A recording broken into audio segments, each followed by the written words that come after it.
बड़ी खबर सबसे पहले आपको बता देते हैं कूच बिहार से, जहां पर कल ममता बनर्जी जाएंगी, विरोध रैली भी करेंगी। कूच बिहार में चुनावी हिंसा में मौत के मामले को लेकर प्रधानमंत्री ने भी दुख जताया है। कूच बिहार में झड़प में 4 लोगों की मौत हो गई। पुलिस सूत्रों ने दावा किया कि केंद्रीय बलों की फायरिंग से जान गई है, लेकिन इस बीच यह भी बता दे कि केंद्रीय सुरक्षा बलों की तरफ से भी इसको लेकर जवाब आया। हालांकि चुनाव आयोग ने शाम तक रिपोर्ट तलब की है। ठीक 3 बजे टीएमसी के नेता चुनाव आयोग से मुलाकात करने वाले, इसके बाद बीजेपी के नेता भी मुलाकात करेंगे। तो फिलहाल ममता बनर्जी मौका वारदात पर जाएंगी कल और वहां पर विरोध रैली भी करेंगी ममता बनर्जी। इसके अलावा आज चौथे चरण की वोटिंग, जिसमें 5 जिले 44 सीटें, लेकिन खबरें हिंसा की बीरभूम और हुगली से भी आ रही हैं। कूच बिहार जहां पर 4 लोगों की मौत, जिसके बाद दिल्ली से लेकर कोलकाता तक लगातार सियासत गरमाई हुई है। सिलीगुड़ी में प्रधानमंत्री ने भी इसको लेकर निंदा की। जब वो बोल रहे थे, चुनावी सभा को संबोधित कर रहे थे, उन्होंने कहा कि बहुत ही दुखद है। और इस बीच ममता बनर्जी कल कूच बिहार जाएंगी, विरोध रैली वहां पर करेंगी।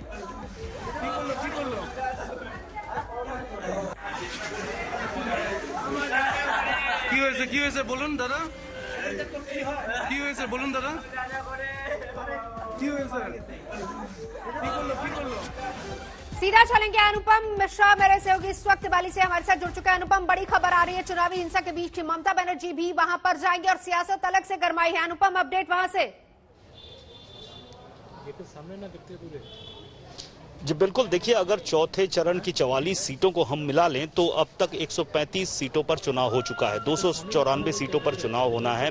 आधी से ज्यादा सीटें अभी भी बची हुई हैं। तो अगले जो 4 चरण हैं उनमें जो राजनीति होगी वो इसी इंसिडेंट पर होगी, इसी दुर्भाग्यजनक घटना पर होगी जहां 4 लोगों की मौत हुई है और 1 से 2 लोग घायल हैं। तो उसकी जो वानगी है हम साफ साफ देख रहे हैं। ममता बनर्जी कल वहां जाने वाली है, वहां विरोध रैली करेंगी। और ममता बनर्जी पिछले कई दिनों से, खासतौर पर जब से चुनाव शुरू हुआ है तब से उन्होंने एक आरोप खास तौर पर लगाया है कि अमित शाह की अगुवाई में, अमित शाह के सीधे नेतृत्व में जो केंद्रीय बल हैं वो चुनाव को प्रभावित करने की कोशिश कर रहे हैं। और आज की जो घटना हुई है कूच बिहार की, उसके पीछे भी टीएमसी का साफ साफ कहना है कि ये अमित शाह के कहने पर हुई है। तो ऐसे में ये जो आरोप है इसको और बल देने की, पुख्ता करने की कोशिश टीएमसी की ओर से होगी। वहीं बीजेपी का कहना है कि जिस तरह के आरोप ममता बनर्जी लगाती आ रही हैं उसी के फलस्वरूप जो भीड़ है उसको मौका मिला, उसने जो केंद्रीय बल है उस पर हमला किया, क्योंकि ये आरोप पहले से ममता बनर्जी लगाती आ रही थी। तो उकसाने का आरोप भीड़ को ममता बनर्जी पर लगाया है बीजेपी ने। तो इन 2 आरोप और प्रत्यारोपों पर ही अगला जो चरण है उसकी राजनीति होगी, उस पर राजनीति होगी। नवजोत, बिल्कुल जाहिर सी बात है अनुपम, लौटूंगी। इंद्रजीत कुंडू भी मेरे साथ है, सूर्याग्नि भी लगातार हमारे साथ जुड़े हुए हैं। इंद्रजीत हुगली से हमारे साथ है, क्योंकि खबरें हिंसा की वहां से भी आ रही है। इंद्रजीत,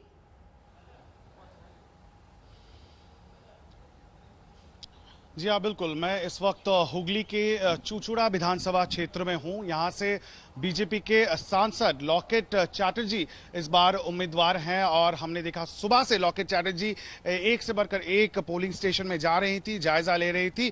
और उसी बीच उनके काफिले पर हंगामा हुआ। जब वो बूथ नंबर 66 पर गई तो वहां पे जमकर उनके खिलाफ प्रदर्शन हुआ, नारेबाजी हुई, पुलिस को लाठीचार्ज करना पड़ा। उनके साथ उनके जो बॉडीगार्ड्स थे उनको लाठीचार्ज करना पड़ा, सेंट्रल फोर्सेस को, ताकि उनका जो काफिला है वहां से निकल पाए। और उसके बाद हमने देखा किस तरह से उनकी गाड़ी के जो शीशा है वो तोड़ दिया गया। और हालांकि उसके बाद तृणमूल कांग्रेस ने वीडियो रिलीज करते हुए दावा किया है कि वो शीशा बाहर से किसी ने उस पर अटैक नहीं किया था, बल्कि उनके जो सिक्योरिटी गार्ड है उन्होंने ही अंदर से शीशा तोड़ दिया है।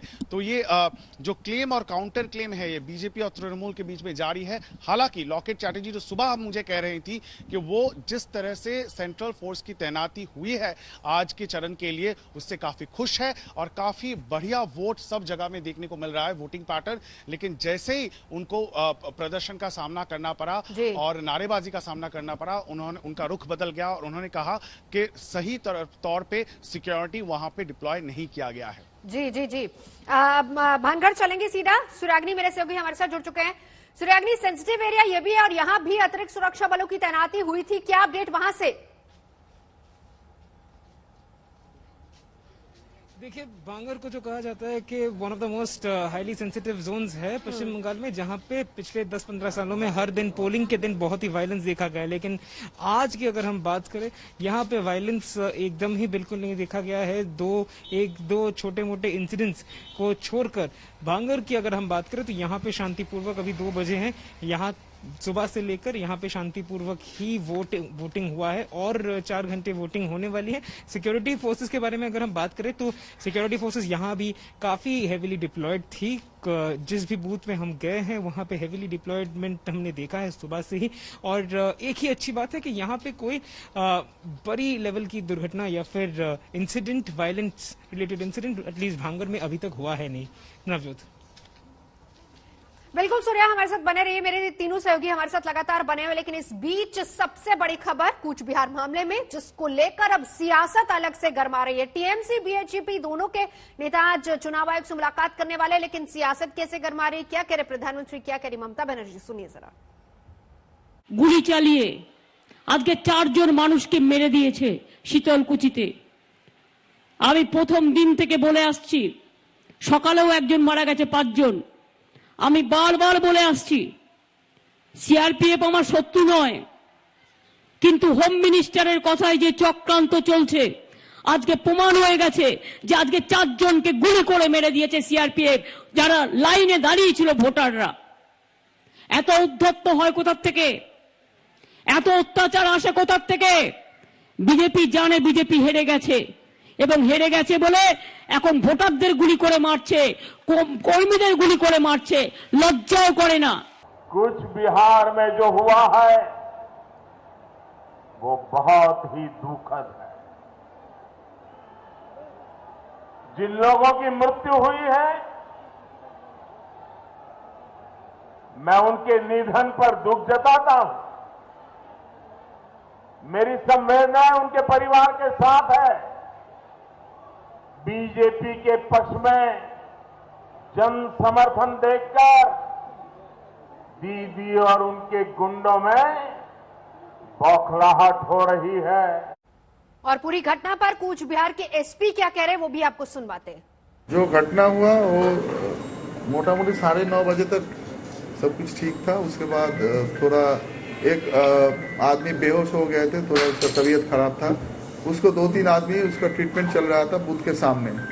उसी टाइम थोड़ा एक र्यूमर फैल गया क्योंकि जो सिक्योरिटी पर्सनल थे सीआईएसएफ के, वो पूछा कि क्यों, इसका क्या हुआ है।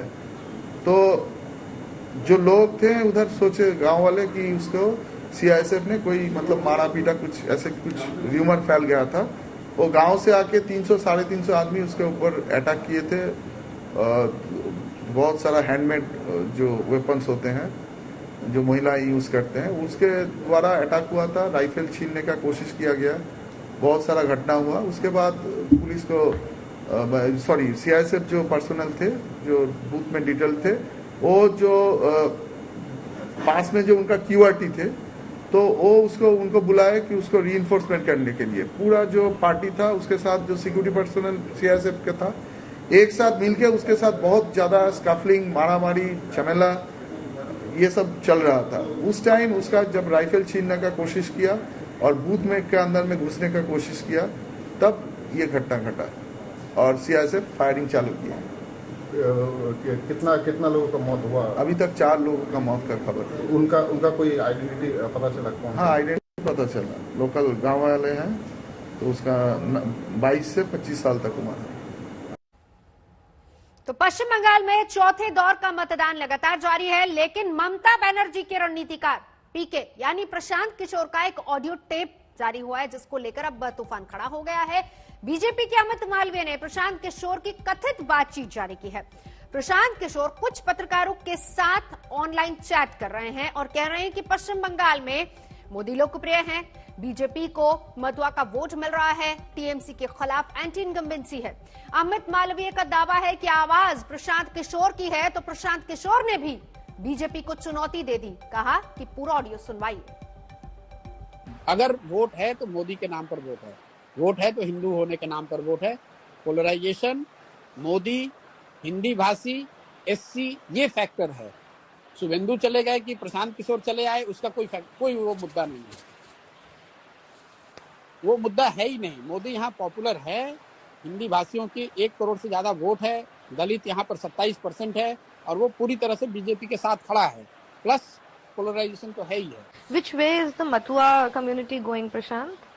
Mathua will be predominantly voting for BJP, not as unitedly as they did in Lok Sabha, लेकिन मुझे लगता है अभी भी मथुआ will 75 बीजेपी 25 तृणमूल। हम लोग एक सर्वे करते हैं कि आप वोट किसको दीजिएगा और सरकार किसकी बन रही है, तो सरकार किसकी बन रही है उसमें प्रीडोमिनेंटली बीजेपी ही आता है। हम लोग के भी सर्वे में उसको हम लोगों ने खंगाल कर देखा, भाई ऐसा क्यों आ रहा है। ऐसा इसलिए आ रहा है कि जो बीजेपी को वोट कर रहा है वो तो कह ही रहा है कि बीजेपी की सरकार बन रही है। जो लेफ्ट को वोट करने वाले 10 से 15% लोग हैं, उसमें करीब 2/3 लोगों का ऐसा मानना है कि बीजेपी की सरकार बन रही है। अब इसी को लेकर बयानबाजी भी हो रही है। बीजेपी को मौका मिला तो ऑडियो कांड के बहाने टीएमसी को घेर लिया, तो ममता भी कल कूचबिहार जा रही। इस बीच मोदी की पूरे देश में लोकप्रियता है। प्रशांत किशोर ने कहा यह ऑडियो में बातचीत है, टीएमसी के खिलाफ एंटी इनकम्बेंसी है, ये बात भी कही गई है। बंगाल में ध्रुवीकरण एक सच्चाई है, ये चौथा अहम पॉइंट। और इसके अलावा अनुसूचित जाति बीजेपी के साथ है, यानी कि बातचीत में सारी चीजें हैं। अमित मालवीय ने कहा कि टीएमसी का खेल खत्म, ये अमित मालवीय कह रहे हैं और प्रशांत किशोर इस पर जवाब दे रहे हैं। बीजेपी की जीत है, अमित मालवीय ने कहा। प्रशांत ने कहा 100 का आंकड़ा पार नहीं करेगी बीजेपी, के लिए ये बात उन्होंने कही है। टीएमसी का खेल खत्म, ये अमित मालवीय ने कहा। पूरा वीडियो जारी करे, चैलेंज प्रशांत किशोर ने भी दिया है कि अगर पूरा ऑडियो में मेरी आवाज है तो फिर वीडियो ये पूरा ऑडियो जारी होना चाहिए। बीजेपी की जीत बिल्कुल तय है, अमित मालवीय कह रहे हैं। और इसी को लेकर अमित मालवीय और प्रशांत किशोर दोनों के बीच आरोप प्रत्यारोप का सिलसिला भी चल रहा है। प्रशांत किशोर कह रहे हैं कि अगर ये मेरी आवाज है तो पूरा ऑडियो जारी कीजिए, सुनवाई। 100 का आंकड़ा भी पार नहीं कर पाएगी बीजेपी, प्रशांत किशोर ये दावा कर रहे हैं। सबको धोखा देने के लिए ये तृणमूल का पूरा दायित्व लिया है। सबको पता है 500 करोड़ रुपए तो जनता के हाथ से लिया है, जनता का पैसा है। कहां से ले 500 करोड़ रुपए टीएमसी को कहां से मिलेगा? तो प्रशांत किशोर भी जानते हैं मोदी जी बेस्ट है और मोदी जी के नेतृत्व में बंगाल में सोनार बांग्ला होगा। आपको क्या लग रहा है, ये क्या डिफीट का एक पहला आभास? बहुत पहले ये हो गया था, जब टीएमसी ने व्हील चेयर का पॉलिटिक्स शुरू किया था। प्रशांत किशोर जो स्ट्रेटेजी था उस टाइम से हम लोग को पता चल गया था। ये बात तो साफ है कि आज ममता बनर्जी को स्ट्रेटेजी बुलाने पड़े, इसीलिए कि उनका इमेज को और बड़ा किया जाए। बंगाल के जनता एक दूसरे टाइप की जनता, ये लोग सब समझते हैं। ये इन लोगों को धोखा देना और ये सब बात कहना ये लोग मानते नहीं। इनका शिक्षा संस्कृति अलग है, उसके खिलाफ ही वोट होता। तो ऑडियो पर प्रशांत किशोर का जवाब क्या था वो भी हम आपको बताते हैं। मैं खुश हूं, बीजेपी मेरी बात को अपने नेताओं से ज्यादा गंभीरता से ले रही है, प्रशांत किशोर ने जवाब में रखा है। उन्हें हिम्मत दिखानी चाहिए और पूरी बात दिखानी चाहिए। मैं फिर कह रहा हूं कि बीजेपी बंगाल में 100 को पार नहीं कर पाएगी, ये प्रशांत किशोर ने जवाब में कहा। मैं खुश हूं कि बीजेपी मेरी बात को अपने नेताओं से ज्यादा गंभीरता से ले रही है, जवाब में प्रशांत किशोर ने ये बात कही है। कहा है कि उन्हें हिम्मत दिखानी चाहिए और पूरी बात भी दिखानी चाहिए। अनुपम हमारे सहयोगी इस वक्त हमारे साथ जुड़ चुके हैं। अनुपम, अब ये ऑडियो जिसमें अमित मालवीय का दावा और प्रशांत किशोर कह रहे हैं कि पूरा ऑडियो जारी कीजिए।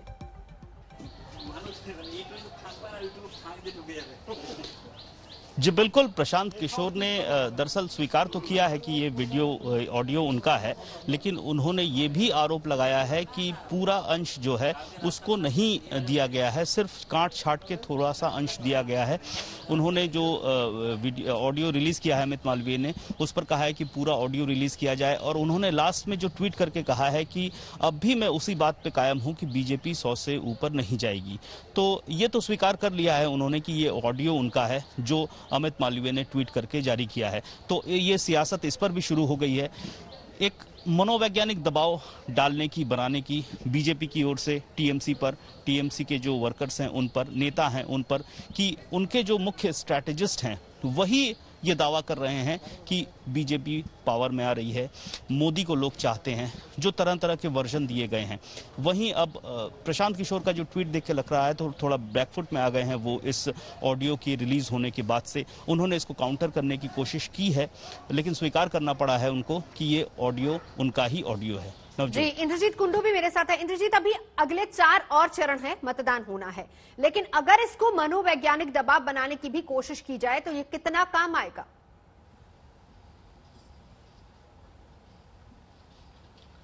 जी हाँ, देखिए दोनों ही तरफ से, खास करके बीजेपी के तरफ से प्रशांत किशोर के इस वीडियो को लेके एक मनोवैज्ञानिक दबाव तृणमूल के ऊपर बनाने की कोशिश तो जरूर है, क्योंकि ये प्रशांत किशोर तृणमूल के सलाहकार हैं और उन्हीं के ऑडियो को लेके इस वक्त तृणमूल को अगर किसी ना किसी दबाव में डालने की अगर कोशिश हो रही है तो बीजेपी को लगता है इससे फायदा मिल सकता है अगले चरणों में। क्योंकि जब प्रशांत किशोर खुद अपने आवाज में ये कह रहे हैं कि प्रधानमंत्री नरेंद्र मोदी का जिस तरह का पॉपुलैरिटी है पश्चिम बंगाल में वो मुख्यमंत्री ममता बनर्जी के समान है, तो इससे खासा एक इफेक्ट बीजेपी के कार्डर्स में भी जाएगा और उसके साथ साथ तृणमूल को भी डीमोरलाइज करने में शायद कामयाब हो सकते हैं। और ये मनोवैज्ञानिक जो लड़ाई है खासा चल रही है, सोशल मीडिया आप देख ले या जिस तरह से मीडिया में दोनों ही पार्टियां प्रोपेगेंडा करने की कोशिश कर रही हैं, इसमें तो ये सबको मालूम है कि लास्ट जो 4 चरण होने वाले हैं उससे पहले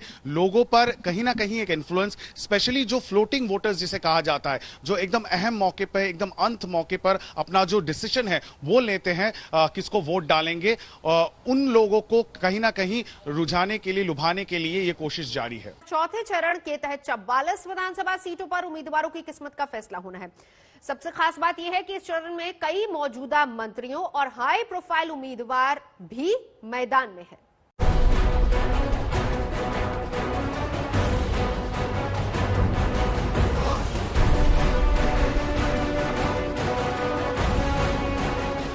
पश्चिम बंगाल में आज 5वें चरण का मतदान है, जिसमें विधानसभा की 44 सीटों पर 1,15,81,000 से ज्यादा मतदाता विभिन्न राजनीतिक दलों के 373 प्रत्याशियों के भविष्य का फैसला करेंगे।